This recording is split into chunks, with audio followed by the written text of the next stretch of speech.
Yes, you can restore and maintain a 2006 HSV VE Senator like me. Yes, you don't need big social media names backing you to do this type of thing.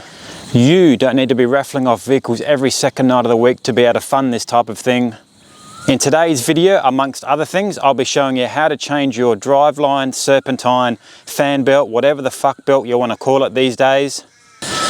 Out with the old and in with the new. My name is Matt and you're watching Curtis LSA YouTube channel.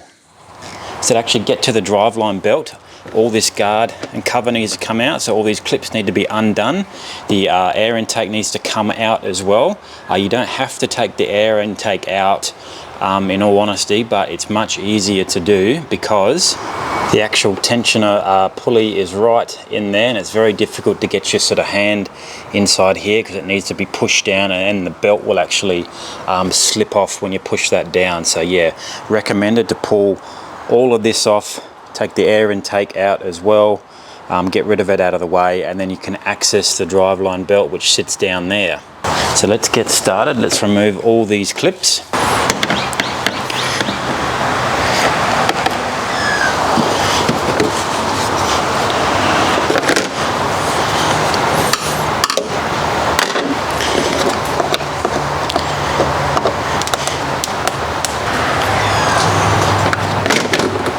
So that cover is all off there. Let's get to the air intake.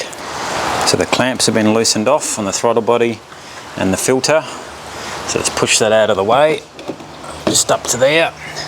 I'll give this throttle body a nice bit of a clean. She's looking a little bit dirty there. So here's your Driveline belt. So this is a tensioner pulley from memory, or is it that one down there? I think positive it's this one here. It looks like it.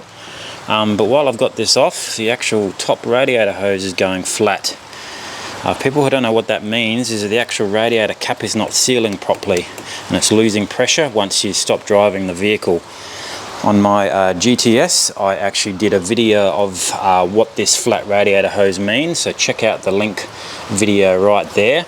That looks like an aftermarket piece of shit Chinese special, so let's get that replaced with a proper certified Holden one. But yeah, here's your tensioner pulley. You have to push that down and then you can pull off the Driveline belt. She's looking alright, but let's get that swapped over. There, this is your water pump, balances down there. I do have a second hose, it's for the aircon. I'm going to actually swap that over while I'm doing this. But the way you get this is you obviously push the tensioner down and the belt should actually slip off. And then let's get that off now. I recommend that you take photos and videos of how the belt goes before you remove it, because it needs to obviously go back on the way that it was on there before. So I've just moved the camera to the other side of the vehicle so you can see what's going on here. This is your tensioner pulley. Very easy to do. Grab two hands with your socket set and push down, and the actual belt actually slips off, and then you can push it back up and you can actually take the belt out like that.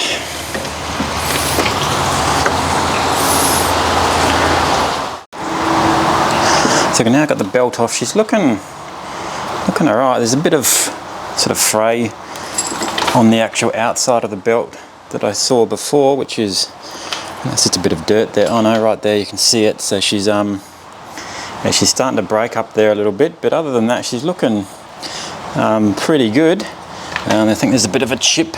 Yeah, there is a little bit of a chip there, but other than that it looks pretty good. But anyway, this is the new Driveline belt that you will need. I picked this up from Repco. They're not a sponsor of mine, but yeah, I've got that from Repco because Supercheap have to actually order it in.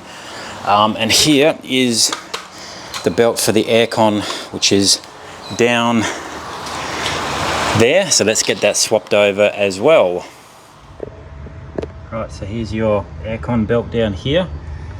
So it needs to come off. So I'm positive that this needs to be pushed down here. That's your pulley for that belt, and that slips off. Now remember to take photos and or videos of the way the belt goes around so you can put it back on the way it come off. So what I recommend you do for the new belt is actually put it around here and then actually around the top pulley, which is down there first, over the actual lip, because this lip here is the same as down there. and then push down on the actual tensioner pulley, and it should clip over. So make sure it is covering where it was before, because if you don't have it on properly, she will obviously slip off and probably go flying around the engine bay, which is something that you don't want. Let's get the main driveline belt back in its position. So the easiest way to get this belt back on is put it around the top lip of the tensioner pulley, and then on this lip down here, and then over the balancer. That way the remainder is going to hang just where the water pump is here. You can then push down on the tensioner, and then it will slide over the actual water pump. So there it is, the belt is back in its place. Let's put the air intake back to the throttle body.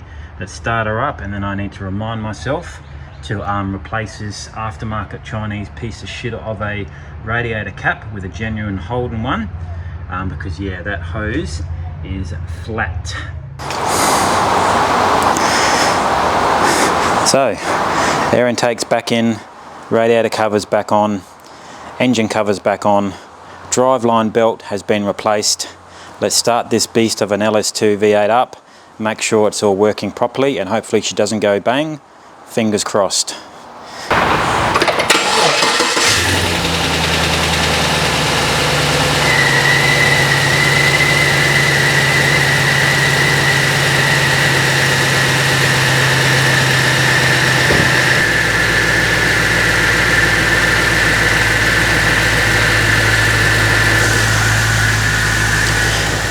So that was how to change your driveline or your serpentine or your fan belt, whatever the fuck you want to call it these days, on your 2006 HSV VE Senator LS2 V8. My name is Matt, and you're watching Curtis LSA YouTube channel.